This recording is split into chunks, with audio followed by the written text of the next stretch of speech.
Hiring people without fixing the process and the technology can just scale the mess going forward. And what FaaS does is it brings together people, process, technology, full organizations of all the skill sets required to run and scale a modern financial infrastructure, the data, in order to really accelerate decision-making within the organization. So by bringing all that people, process, technology, organization, and data together, it empowers an organization to fully scale over time.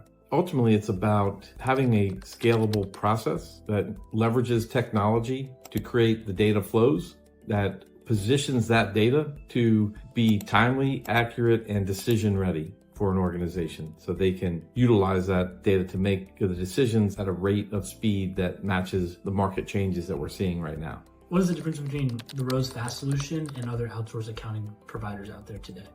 Well, I'll say, first of all, again, it's the bringing together of the people, process, technology, organization, and data. But ultimately, it's about buying outcomes. And so the way we're set up and configured is that our clients come to us and they want outcomes. They want their bills paid on time. They want their employees paid accurately and on time. They want to get their invoices out. They want to make sure that those funds are collected. They want to make sure they're getting decision-ready information on a timely basis. Can you tell me a little bit about these solution models? What does the accounts payable solution look like? What we do when we first get engaged with a client is we do what's called a financial systems readiness review. And what we're looking at is how are they currently set up? What systems of record are they using? What accounting software? What payroll systems? What CRM, POS systems that are being utilized? How is that data flowing? For accounts payable, for example, we'll look at what that process looks like today, and we will map it towards our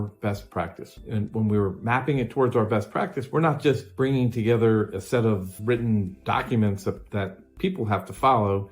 We bring systems that enforce that process over time. And that's really that electronic workflow, rules-based workflow. And then again, that's supplemented with machine learning to make it more intelligent over time. And now with generative AI, so that the ability to really use generative AI to glean insights into the data in a way that we couldn't do a year or two ago. And so we're able to glean those insights. But in order to do that, you really need to have structured data. And again, electronic workflow is a very structured process. So it creates structured data underneath of that. And then you interface that with the other systems of record in a secure system that uses AI in a secure manner with all the data governance required to ensure that the right people and AI have access to the right data, but nothing more than what they should be seeing.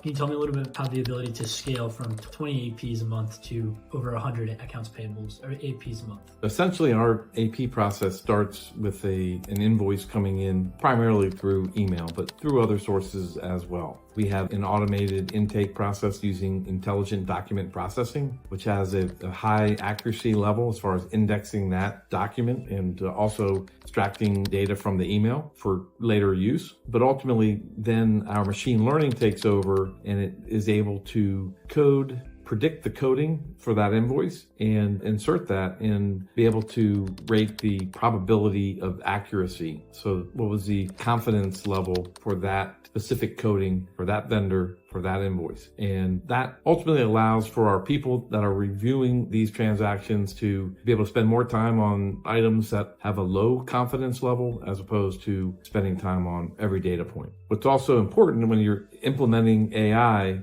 is that there's humans in the loop and that there's validation of the information and where you have the judgment being applied by professionals as needed.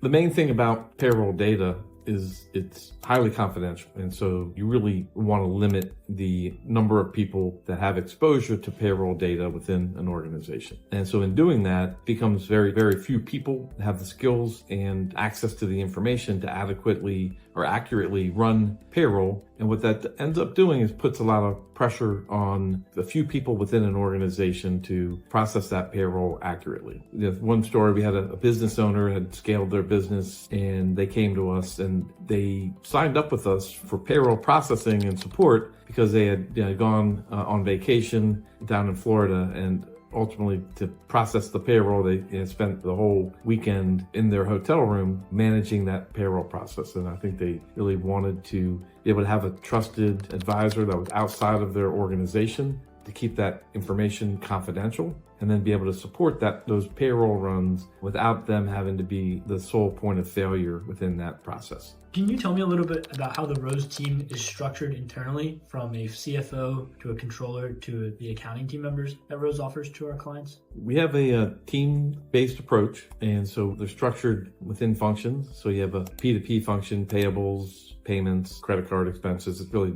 the disbursements for an organization. We have a payroll team that supports the payroll function and that routine edits to payroll master file and the processing of the payroll and making sure that data is flowing adequately into the accounting system. And we have a billing and project controls team. And so they're essentially ensuring that contract data is being extracted, being set up properly, projects are set up properly, and then ultimately that the billing function is happening in accordance with contractual requirements. Obviously, use a lot of automations to support those activities and be able to do it cost effectively and scalably as well. On top of that, we have our accounting team, which is overseeing all of the coding of transactions and reviewing those activities and ensuring that the outputs or the financial and management reports meet the requirements of accuracy and timeliness. On top of accounting, we have our FP&A group that is reviewing the outputs from accounting and ensuring that that's being converted into decision-ready information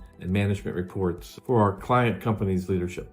Can you tell me a little bit about the CFO support and what the CFO relationship looks like with Rose's clients? So our CFOs really sit on top of all of our engagements, are overseeing the results of the financial outputs for our clients, and they also become the sounding board and are identifying areas of interest and areas of issues within the financial results, really helping our clients to achieve their goals throughout the year. And so it's really part of creating the budget and the plan for an organization. They support the tracking of that and then making any type of strategic adjustments throughout the year to achieve those objectives. We're here to help organizations from startup to exit. And sometimes those exits occur within 2 or 4 years, and sometimes a client can be with us for 10 to 20 years. And so we're really here to help them achieve whatever their business objectives are, and those objectives can change year to year. And we're here to support them throughout that entire life cycle.